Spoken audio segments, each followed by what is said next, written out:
liệu bộ bồ. Cây bộ bồ có tên khoa học là Adenoma indiana, họ qua một chó. Tên pháp là chà đồng, chà nậu, chà cát, nhân trần.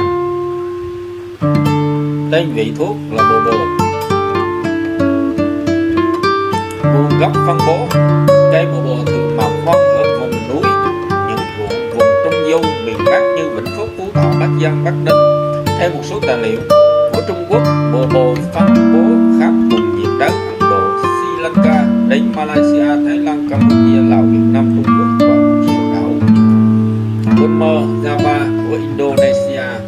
Đặc điểm cây bồ bồ thân hình trụ, cành non mang nhiều lông về sao nhạt, lúc đầu thân màu tím nhạt sau chuyển sang màu xanh, chiều cao cây 70 đến 100 cm, lá mọc đấu, phiến lá hình mắt, đầu nhọn, mép lá có răng cưa, gắn lá hình lông chim, mặt cây mang nhiều lông hơn mặt dưới nhiều.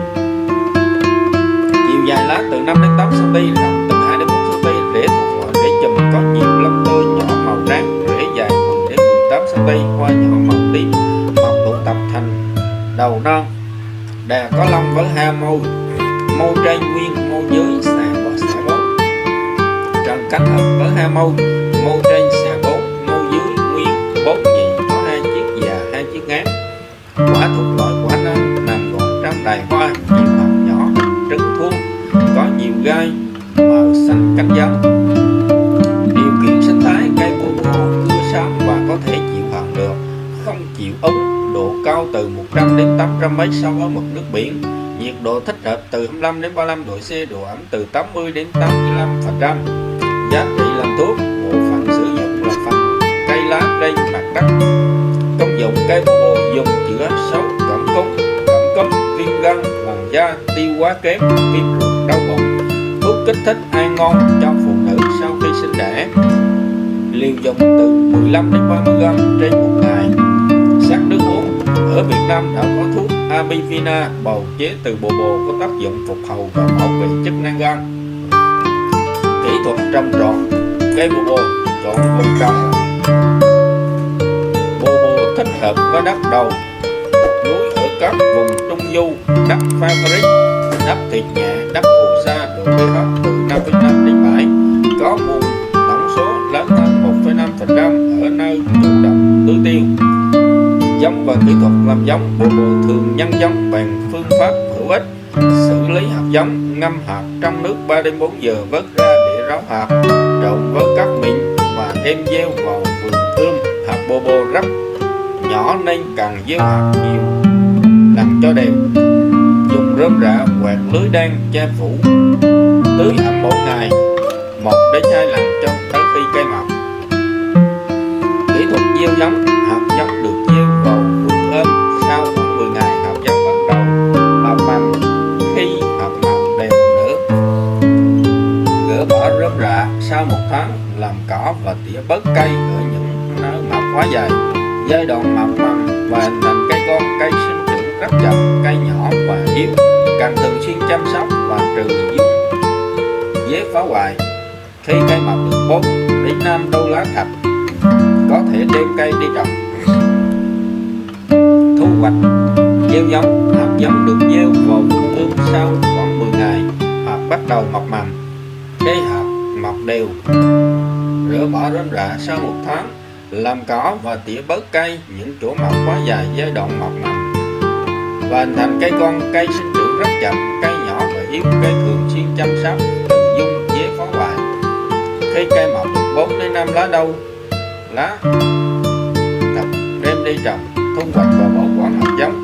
Quả chín màu nâu, hạt màu nâu sậm cứng chát, bắt đầu thu hoạch hạt. Thời gian thu hoạch thường được tiến hành vào đầu tháng 11. Khi thu hoạch, cắt những bộ phận cành mông, quả, phơi trên nia, mạt có lót giấy bó ở dưới để tránh bị lột hạt, vì hạt bồ bồ rất nhỏ.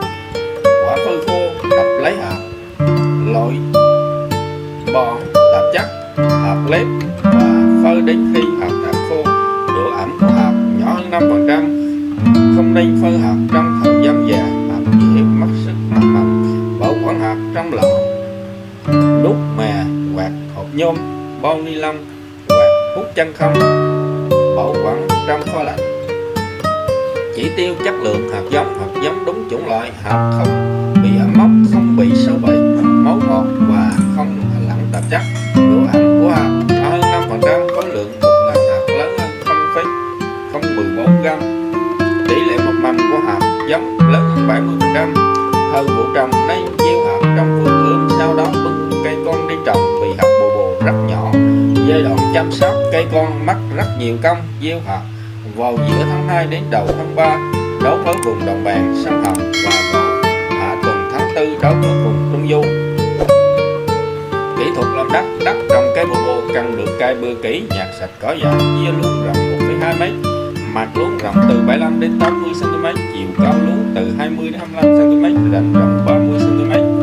Mật độ và khoảng cách trồng: mật độ trồng 500.000 cây trên hecta, khoảng cách trồng 20 x 10 cm. Mật độ trồng 330.000 cây hecta, khoảng cách trồng 20 x 15 cm. Trồng 3 hàng trên một luống, mẫu hàng cách nhau 20 cm. Phân bón và kỹ thuật bón phân. Loại phân gồm có phân chuồng, đạm ure, spalan, kali, chlorua.